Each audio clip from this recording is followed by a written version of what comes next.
Hello, and welcome to another Snappy Dragon costuming video. Many of us have been spending much more time home in our pajamas due to coronavirus shutdowns. I mean, why bother changing? Inspired by Willoughby and Rose's excellent video on sewing an 18th century banyan, linked on screen, I challenge the good folk of CosTube to upgrade our pajamas with the styles of yesteryear.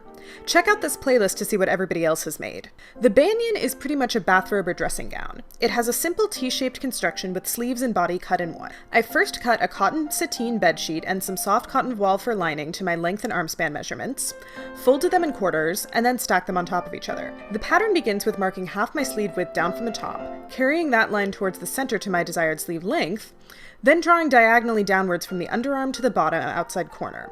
Smooth out the underarm curve, and then you can cut the entire banyan out in one cut. From the offcuts, I sketched out some large pocket bags, using a tracing of my phone to make sure they'd be big enough before I cut them out too. The banyan opens at center front. I laid out both layers, unfolded but on top of each other, and pinned them in place. Then I marked and cut a straight line down center front, extending just a little past where the shoulder seam would be if I had one for the neckline. With the layers still pinned to each other, I draped them over my shoulders as if I was wearing the banyan and sketched out a rough neckline placement. Then I smoothed it out using the curve ruler and cut accordingly. I removed my pins, separated the lining from the fashion fabric, and got stitching. I'm using a machine overcasting stitch, which is kind of like serging or overlocking light. It's good for finishing edges, although it does use a lot of thread. I sewed up the entire side seams of the lining from the hem all the way around the underarm and to the end of the sleeve. Before I could do the same with the fashion fabric though, I had to pin in the pockets. These would sit between the fabric and lining layer. I matched up all the edges, measured for where in the side seam to place them, and then pinned one half of the pocket, right side to right side, into the front of the banyan.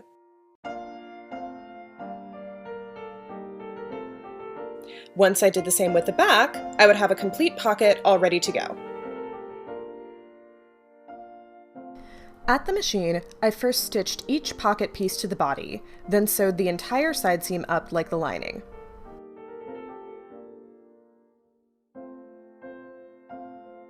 Or I would have if my bobbin hadn't pitched a fit.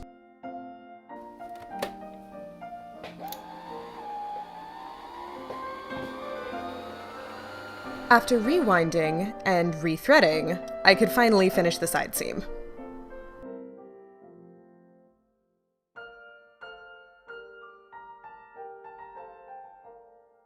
This dress form doesn't adjust small enough to be my size, but it's still useful for pinning an unfitted garment like this banyan.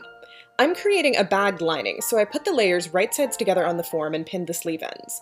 Do not actually do this because it is wrong. You will have to warp the fabric of space-time a little bit to get bagged linings to turn nicely, as I'll show later. Pinning the neckline and front opening was much more straightforward. The diagonal cut of the side seams means I needed to level the hem, or I'd have long corners sticking out.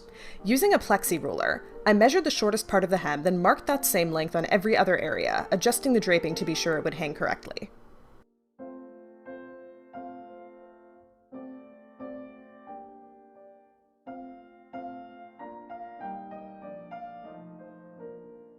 Then I could cut away the excess for a neat, even hem.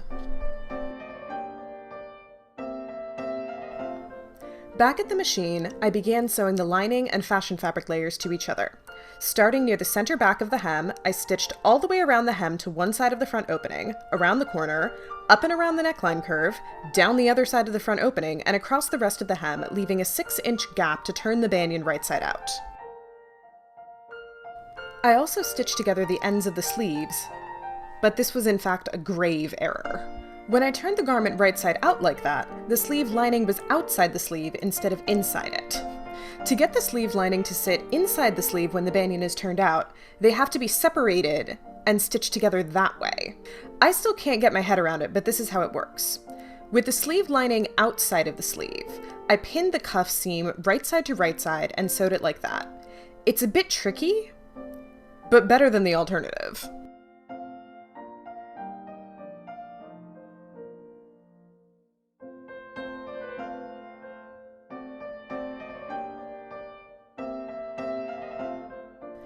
This is how the sleeves have to be sewn to turn out properly. Now, when I turn the banyan right side out,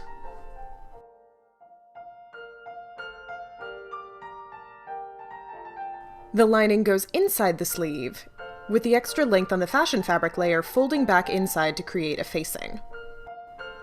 I closed up the opening in the hem with a slip stitch, which is a running stitch that goes through the turned-in seam allowance of lining and fashion fabric alternately, one stitch in each. It sits between the layers, so it's invisible from the outside. At this point, the banyan was finished? Nope. Turns out machine overcasting needs a bit more help on fine or fraying-prone fabrics like these.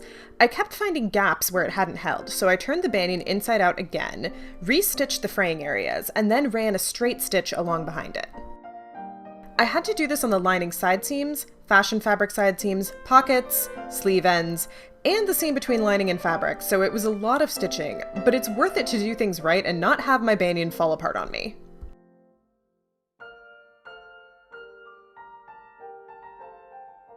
The actual last step was to take some satin ribbon with the ends treated with fray check and stitch it on at the neckline opening to tie the banyan shut. I used felling stitches, although there is probably a much prettier way to do this.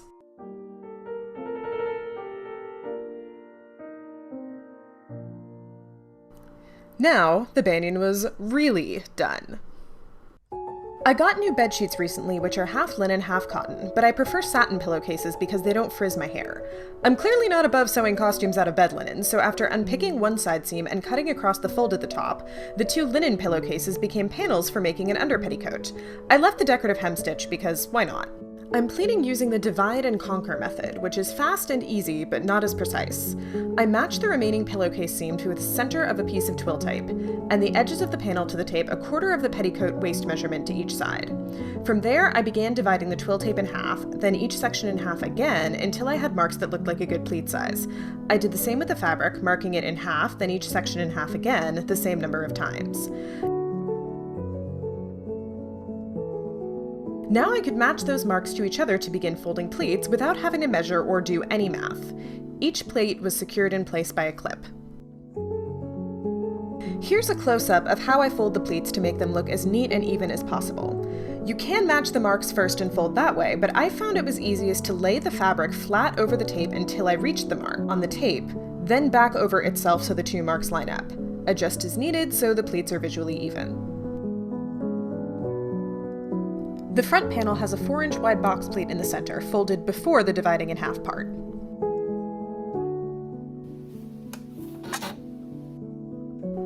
I sewed the pleats down to the tape using a zigzag stitch on the machine. This is where pins might have been easier than clips because my machine will sew over them. With the clips, I have to remove each one as I go, so there is a risk of the pleats slipping as they're fed through the machine.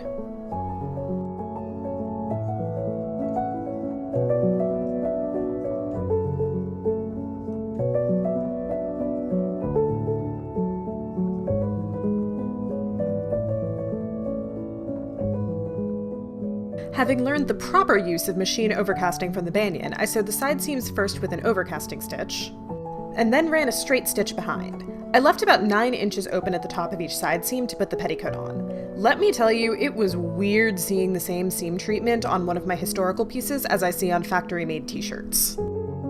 After a snack break, I filled the side openings down by hand. I like to avoid visible machine stitching on costumes where it wouldn't be accurate, even if I do all the construction seams by machine. Likewise, I flipped over the waistband so the zigzag stitching was on the inside and tacked that down with a felling stitch too.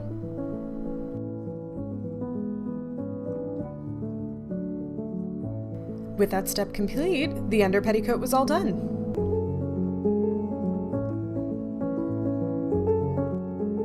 Remember when I said I got new bedsheets? I got 2 sets, so I actually had 4 pillowcases, and I decided to turn the other 2 into a shift. I already have a video on shift construction, which I'll link on screen, so all I'm going to show you is how to cut the pieces out. The side seam and hem stitching were removed, and the pillowcases laid out on top of each other. Then I cut out the body pieces, sleeves, underarm gussets, gores for the sides, strips to bind the neckline, and there was a tiny bit of scrap. Since I skipped finishing the neckline and sleeves in my other video, I will show you how I do that. I used my other shift as a guide for the depth of the neckline, but traced out a slightly square shape using my curve ruler.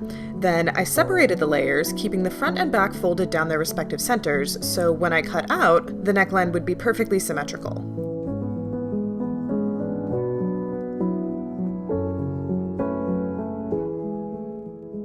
I wanted the back neckline a little higher in the hopes of covering my tattoo, so I sketched out accordingly.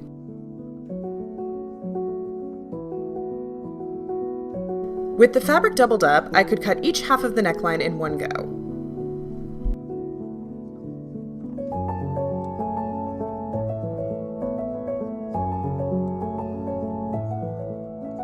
Using a rotary cutter, I trimmed the binding strips down to a good width. They already had the edges creased from being the pillowcase hem, so they were perfect for this. I stitched the ends together to form one long strip, then clipped the binding around the entire neckline, right side to right side. I cut the excess off the end, then folded it back to cover the edge. Then the binding was sewn onto the neckline by machine using a straight stitch.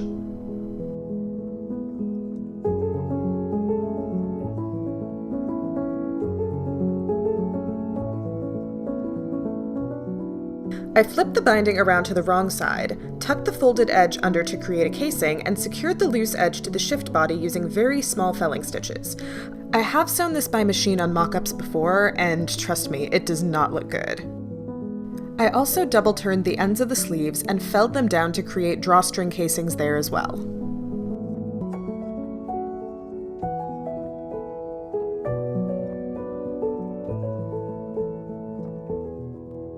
I have some 1/8 inch twill tape cut to suitable lengths for the neckline and each sleeve, treated with fray check at the ends.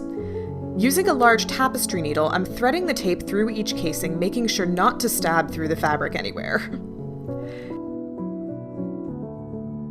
It helps to knot the tape once it's on the needle to stop it coming unthreaded inside the casing.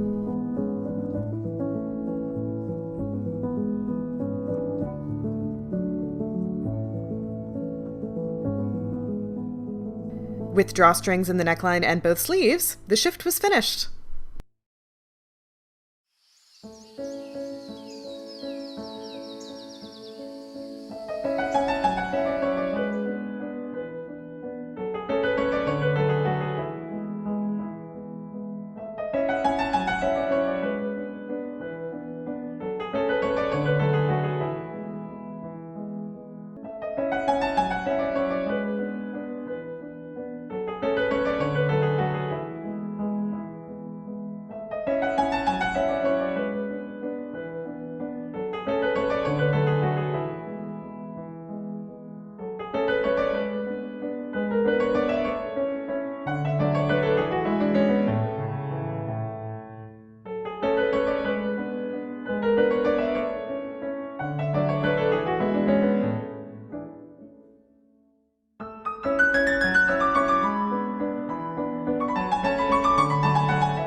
I hope you enjoyed watching me upgrade my shelter-in-place wardrobe.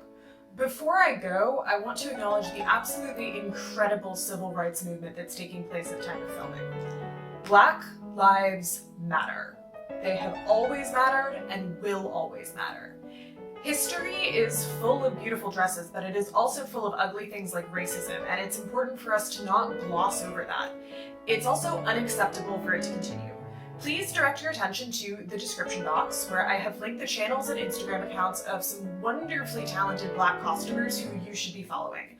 This list will be continually updated, so if you would like to be on it, let me know.